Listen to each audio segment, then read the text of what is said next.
Hey, what's up guys? Welcome back to the long range series. So if you guys remember, the last thing we talked about was the actual firearm and all the components that come together to make the firearm itself. All right, the next thing that we're going to talk about over a couple of different parts is the actual optic. The optic works in tandem with your firearm, your ammunition, and the shooter to be able to create a system or a weapon system that can engage targets at long range. We're going to talk a little bit about how it does that with trajectory and so on and so forth. But today what we're going to talk about more or less is the considerations for a long-range optic. All right, so a lot of people don't know what to look for in a long-range optic or what makes one optic better than another. So we're going to talk about some of those considerations and then go through part by part of the optic from front to back and talk about how each one of those parts work together integral to the optic. All right, so here I have my gas gun with a Vortex Strike Eagle on it. I'm just going to take this off really quickly so I can move the gun out of the way and we can focus more on the actual scope itself. All right, so some of the things to look for in an optic that you would want to use for long-range precision shooting. All right, one of the first things that you'd want to look for is a large objective lens. Typically, this is going to be 50 millimeters to 56 millimeters. The standard nowadays is more typically going to be the 56 millimeter range. And the reason for that is because that's going to allow more light to draw into the optic. And the more light that draws into the optic, the more clear your image is going to be. All right. Another thing that you're going to be looking for in an optic is variable magnification. A lot of scopes you'll see will have magnification ranges that are on like a 5x scale. So you'll have a 5x25, 25 being 5 times the low end power. And then for the higher magnification optics, you'll see things such as 7x35, 35 being 5 times that variable range. You also have 6x scopes, which have something like a 3x18, 18 being 6 times 3, or on the newer Gen 3 Vortex razors, those are 6x36, 36 being 6 times 6. All right, another thing that you're going to be looking for in your optic is an adjustable parallax. Parallax essentially is just a different type of focus knob that allows you to focus that reticle within the scope onto the target within that projected image. We'll talk about that more in depth later. You're also going to want to make sure that you have adjustable windage and elevation turrets with a 0 stop. All right, so windage, you want to be sure that you can adjust, but it doesn't have any more adjustment that it goes around in a full revolution. And then a 0 stop on your elevation, so I can pull all the way up when I'm dialing in my optic. However, if I want to go back down to 0, I can dial back down to 0. It'll usually stop about 5 clicks below. And then if I dial back on 0, I don't lose my actual 0 for the optic to the gun. Another thing you're going to be looking for is a 34 millimeter tube diameter. A lot of scopes on the lower end will have a 30 millimeter tube diameter, but what that 34 millimeter tube diameter allows for is more adjustment in your elevation and windage to engage targets out at farther ranges, and then also more room in the tube for light transmission. All right, same kind of thing as a large objective lens that you're looking for. You want a larger tube to allow more light through for a better sight picture. The last thing that you're really going to be looking for is a reticle on the first focal plane. So a lot of the time when you're searching for scopes, you'll see either FFP or SFP. FFP is first focal plane, meaning that the reticle will always stay true to its subtensions no matter what the magnification setting is on. All right, so as you're zooming in through your scope, your reticle will grow with the sight picture, meaning that it's always going to remain true. However, if you get a second focal plane scope, the reticle is always going to stay a fixed size no matter what the magnification is. So if you zoom all the way out, the reticle will still be just as big as if you zoom all the way in. And the reason why you don't want that is because now your reticle is no longer usable to its fullest extent. And we'll talk about that more as we get into the reticles and the differences between them. This is more of an opinion-based thing. I'm very strongly opinionated on this, but when looking for a scope, there are essentially 2 different angular units of measure that they work in. One is mils, or MRADs, otherwise known as milliradians. That's the actual technical term. Or MOA, which is minutes of angle. I'm very, very partial to milliradians, and when we talk about the differences between milliradians and MOA, I think you'll understand why. There's nothing wrong with an MOA scope. It's just the MOA unit of measure is not as rooted in scientific fact or mathematic fact as MRADs are, which are related directly to pi. Considering this is an angular unit of measure, we like to work in circles, and pi is kind of a big deal when it comes to circles. All right, so some different options for scopes that would be really, really useful in the long range realm. So when you're looking for a scope in the long range realm, a lot of the time for the quality that you're looking for, you're gonna have to spend a little bit of money, all right? That money is gonna be anywhere between $2,000 to $4,000, depending on what scope you get. There aren't very many budget options that you can go for that are gonna give you the quality and the characteristics that you're gonna be looking for out of a scope that will perform the way you want it to.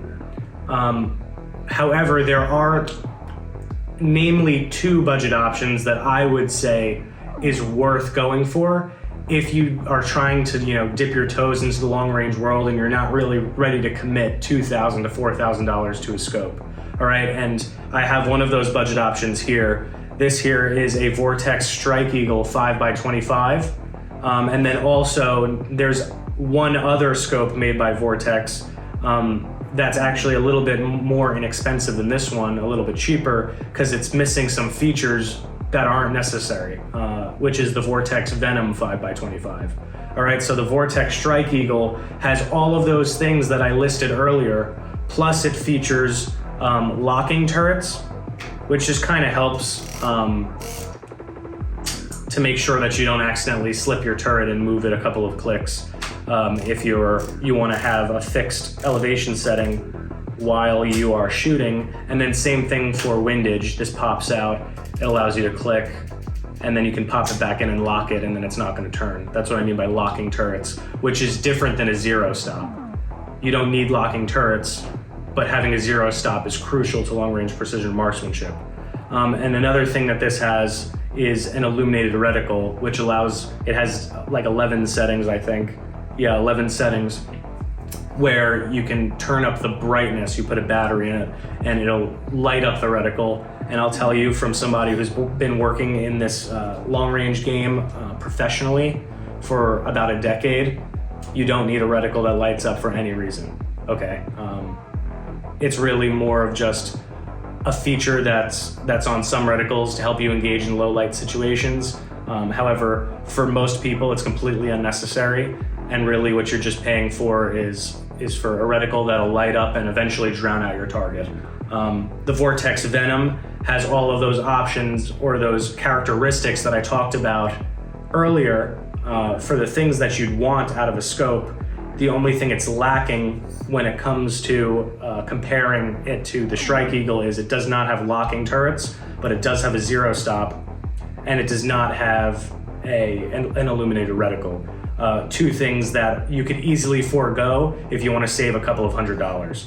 All right, these retail for about $899, but you can get them for a little bit cheaper, around the $700 range. And then the Vortex Venom, which looks almost identical to this,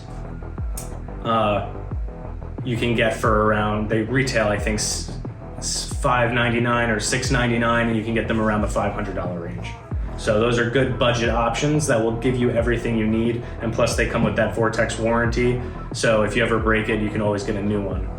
On the higher end of scopes, really the big names that you would be looking for, first from Vortex is the Razor series, so either the Razor Gen 2 4.5x27 or the Razor Gen 3 6x36. You also have the Night Forces ATACR series, so you can get the ATACR 5x25 5 to 25 by 56, or their 7 to 35 by 56. Kales and Zico also make great optics that have really broken through the PRS realm. And then you also have the Leopold Mark V series any of those scopes are great scopes as well. And those are the kind of the higher end scopes that everybody kind of relies on within the professional realm.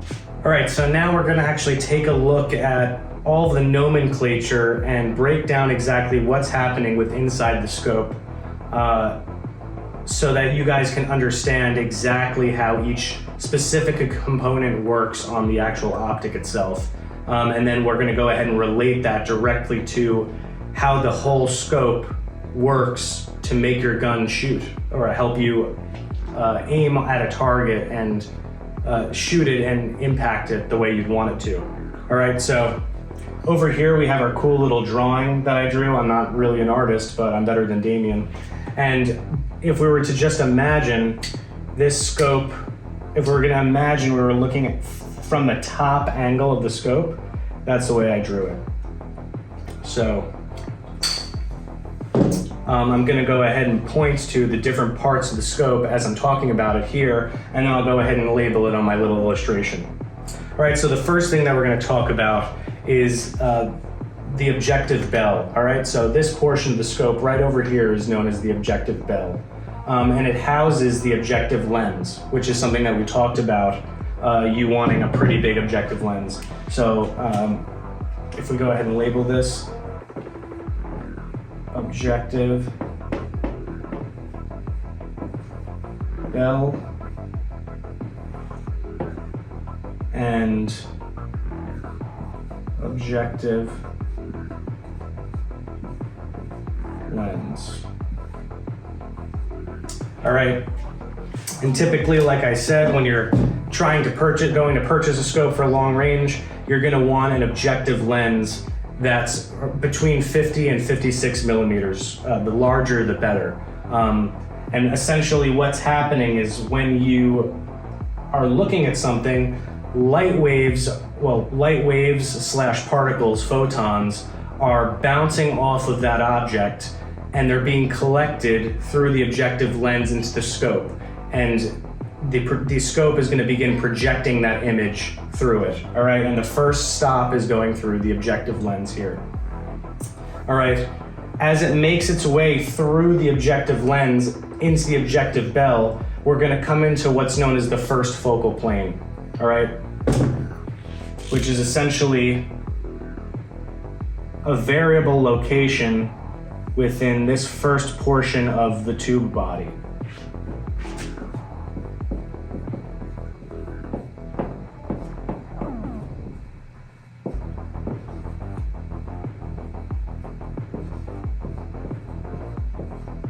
First focal plane. All right, so if you can imagine, I'm gonna erase objective lens here. If you can imagine a beam of light where all that light is coming in to your objective lens, and it goes through the objective lens, through the objective bell, and into the first portion of the scope where it all comes to one focal point. All right, that's what's known as the first focal plane, and it's in the front tube body. Also within the front of the tube body are gonna be at least one different lens, all right, one lens, and that's known as the Barlow lens. All right, the Barlow lens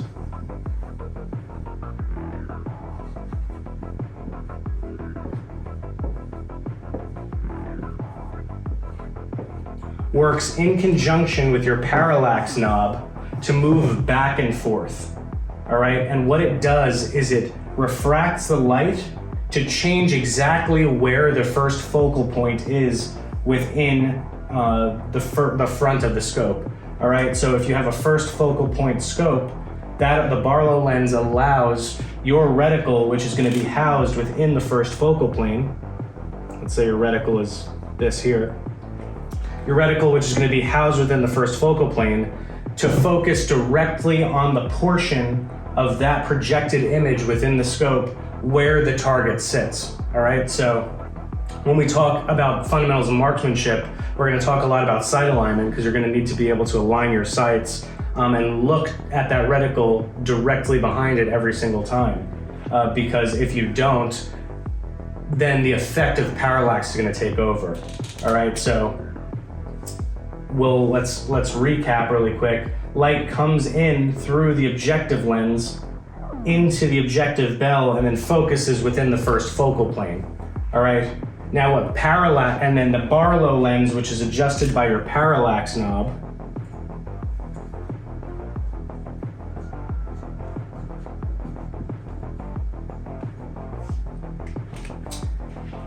is going to focus that projected image onto the scope.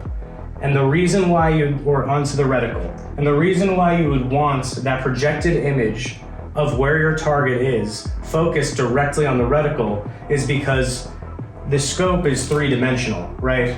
That projected image, let's imagine that within this projected image, we'll work down here and make it really, really big so that it's really easy to depict, not drawn to scale, obviously. Let's imagine that our reticle is sitting within the first focal plane over here. But within that three-dimensional projected image, which is all coming to focus here, the target is actually sitting over here. Right? What we can do is adjust the Barlow lens to refract this image so that our reticle is sitting right on top of the target. So the Barlow lens would move, refract the image so that the reticle is sitting on the target.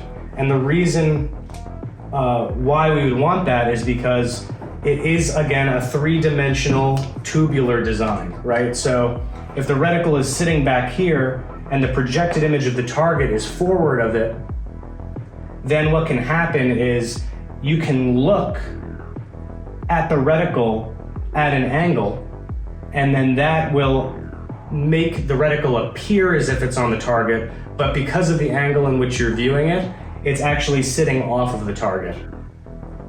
All right, so that's what the parallax knob does. The parallax knob adjusts the focal point of the projected image so that the reticle is sitting on top of the target. And that happens all within the first focal plane. As we move up and around this bulbous area here, so right where I drew, we have our parallax knob, like I was stating, but then we also have our elevation turret and our windage turret. And what those do is those move a series of lenses within this bulb in the middle that are contained within a tube called the erector tube. All right, and what that is it's a tube of lenses that are attached to a mechanism that allow it to change its angle and location based off of you clicking up and down. So what that allows you to do is adjust where that reticle sits mechanically within the scope so that you can dial on an elevation setting. And if you dial up on an elevation setting, it's going to lower the scope down so that you have to aim higher with your gun. And we'll talk about that a little bit more when it comes to the trajectory. But that's essentially what's contained in here is your parallax knob, which adjusts your Barlow lens, and then your elevation knob,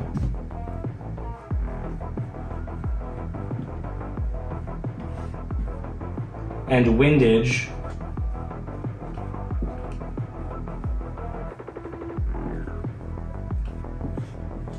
which will adjust the erector tube to further change your perception of that image in relation to the reticle, left and right and up and down. All right. As we continue to move back through the scope, we have the second focal plane. All right. So that projected image is moving through the erector tube, and then it's refocusing in the rear of the tube body, back here, which is the second focal plane.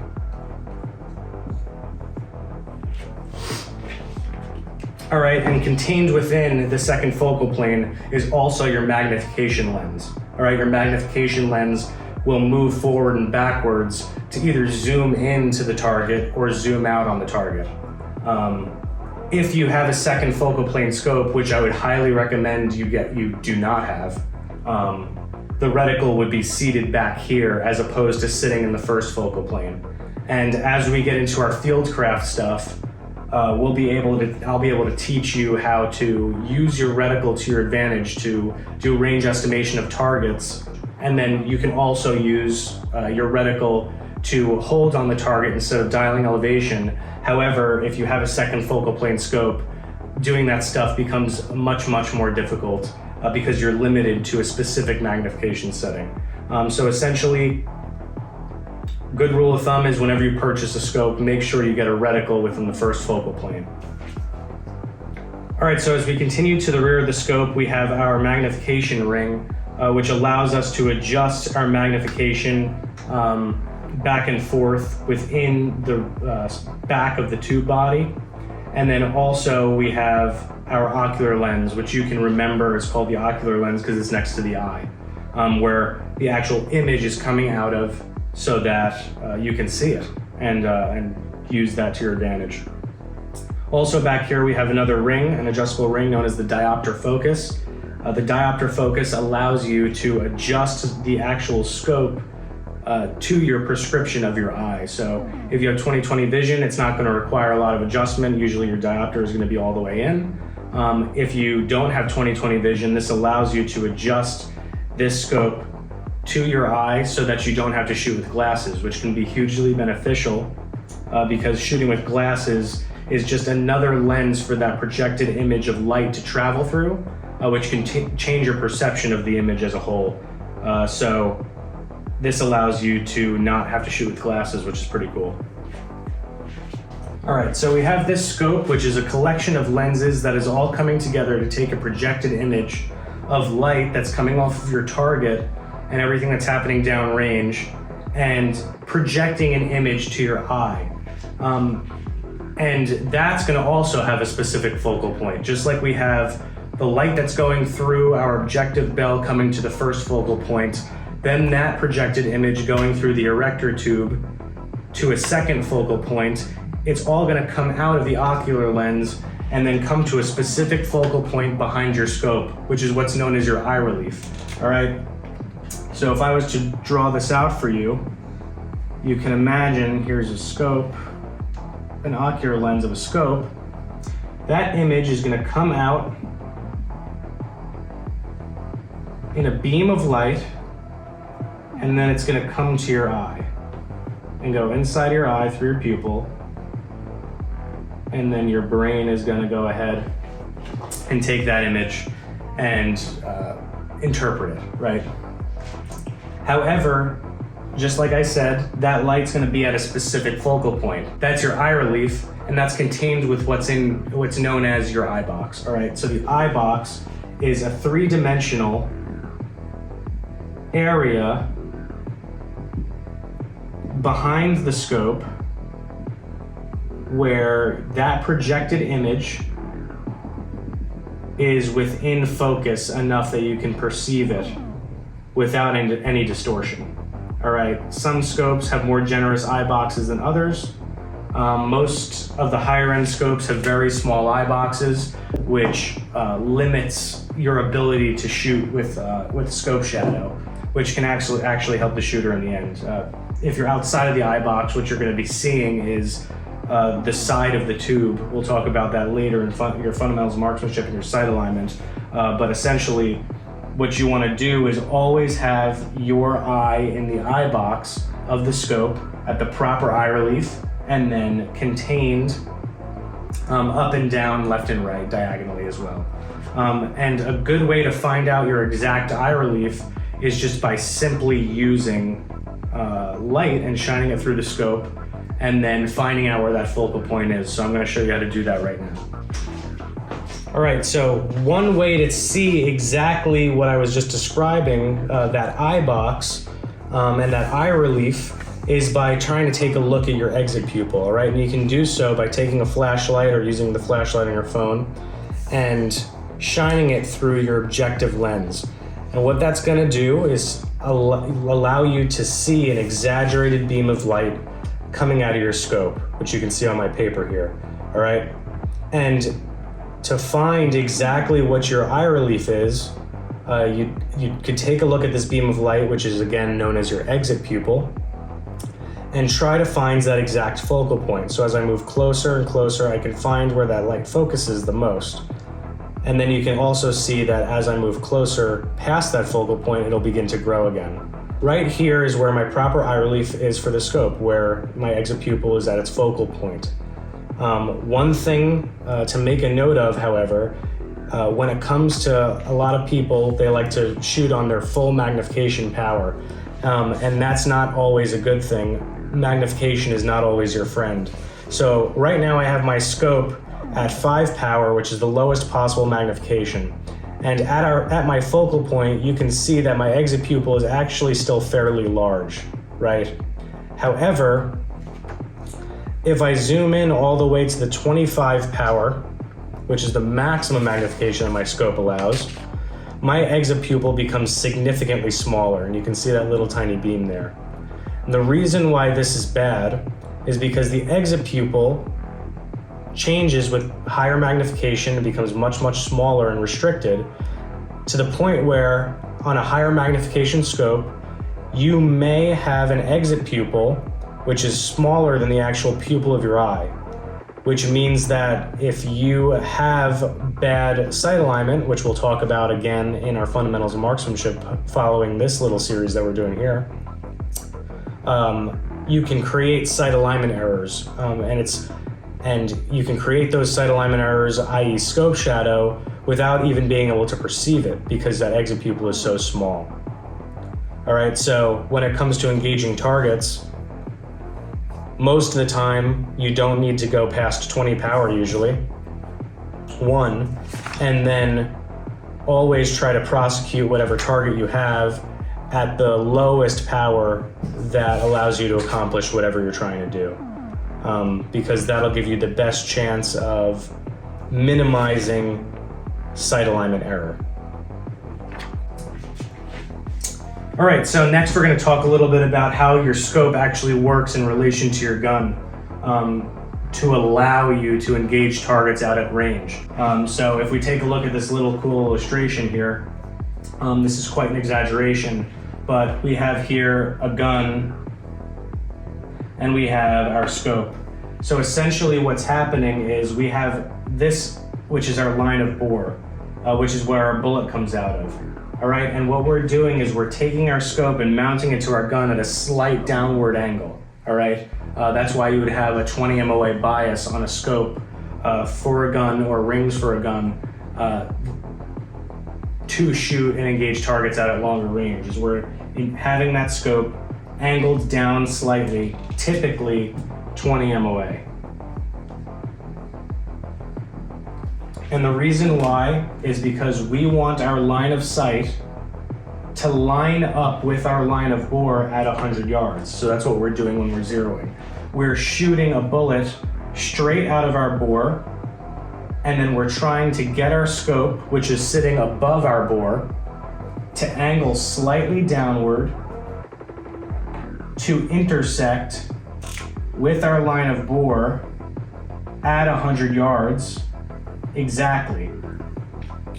So as we move past 100 yards, what actually happens, as you can kind of see here, is our line of bore continues straight, but our line of sight goes down. All right. However, due to gravity, the bullet is going to continue to drop out of the line of bore, or out of the bore as well, the line of bore. So as we continue shooting out at farther and farther distances, we're going to dial our scope to different elevation settings that is either going to be in mils or MOA, preferably mils if it was me. This is my class, so I can say that. So that what's going to happen is we dial up, our reticle is going to move down, our line of sight is going to continue moving down, so that causes us to aim higher because our bullet is dropping,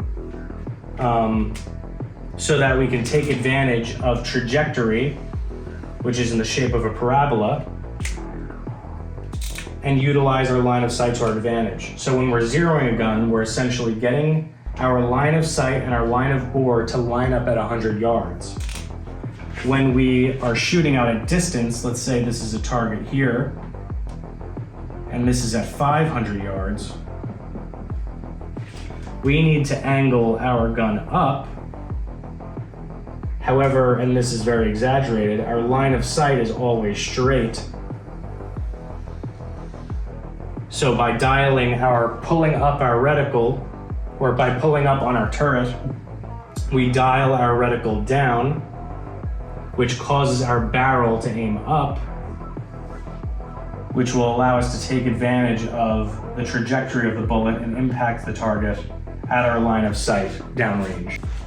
All right, so that was all about optics part 1. All right, so we're gonna do this in 2 parts. Today, what we covered are the considerations and characteristics of what you would be looking for in an optic for long-range precision marksmanship. All right, then we kind of went part by part and talked about what each part of the optic actually does to manipulate all the light that's coming in and create a projected image. All right, so, and then what we did is talked a little bit about the relationship between the actual optic and the firearm itself, and how those two systems come together to operate as a system that shoots a projectile and something that allows you to place that projectile exactly where you want it. The next video that we're gonna have is we're gonna talk about the difference between mils and MOA, and then we're also gonna talk about reticles and the different types of reticles and how you can use those to prosecute targets as well. So thanks for tuning in, guys. I really appreciate you watching. Stay Apex.